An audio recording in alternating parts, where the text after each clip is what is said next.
Hi, I'm going to read this story called The Elves and the Shoemaker. Once upon a time, there was a kind shoemaker. Though he worked very hard, he grew poorer and poorer. At last, he had only enough leather left to make one pair of shoes.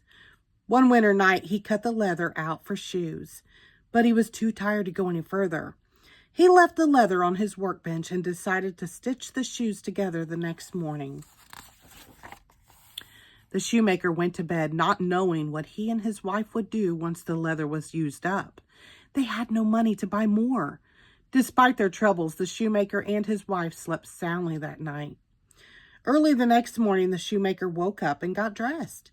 Then he went into the shop to make the last pair of shoes.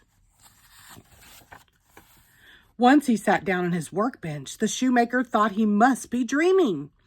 He blinked his eyes. He blinked them again. But it was not a dream.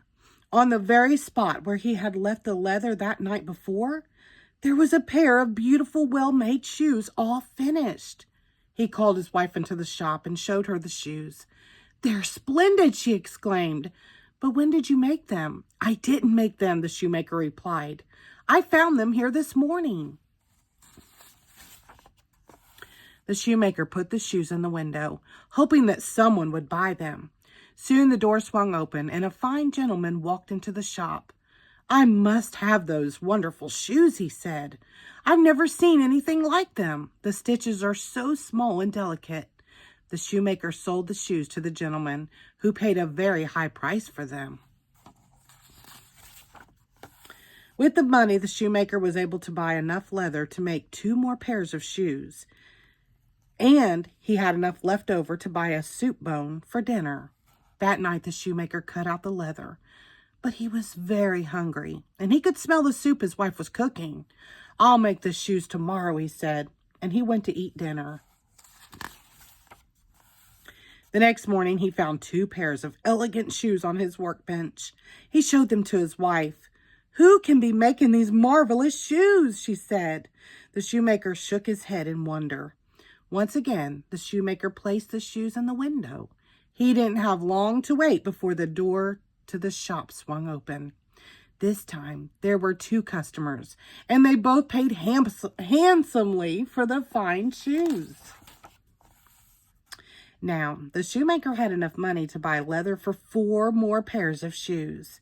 Things went on this way for some time. Every night, the shoemaker cut the leather and went to sleep, and every morning he found more beautiful shoes on his workbench. The shoemaker and his wife were no longer poor. They sold so many pairs of shoes that little by little, they began to save some money. One evening, the shoemaker said to his wife, "It's nearly Christmas, and we still don't know who is sewing all these shoes for us. We cannot go another day without finding out who it is." So together, the shoemaker and his wife thought of a plan. Instead of going to sleep that night, they hid behind a curtain in the shop.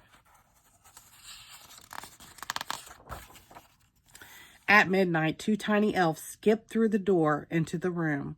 The shoemaker and his wife watched in amazement as the elves quickly began to stitch and sew. Soon the bench was filled with handsome new shoes. But the moment their work was finished, the elves vanished. The shoemaker and his wife were astonished. They decided they must do something for the tiny creatures who had been so kind to them. "The elves were not wearing any coats or hats or shoes," said the wife. "The poor little things must get very cold at this time of year." So the shoemaker and his wife made 2 tiny suits of clothing for the elves. The next night, they laid the little clothes they had made on the table. Then they hid behind the curtain once again.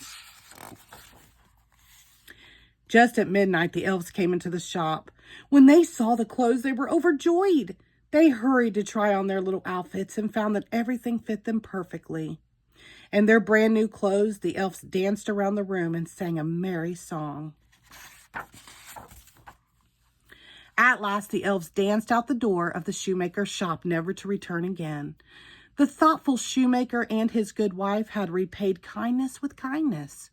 They never wanted for anything and lived happily for the rest of their days.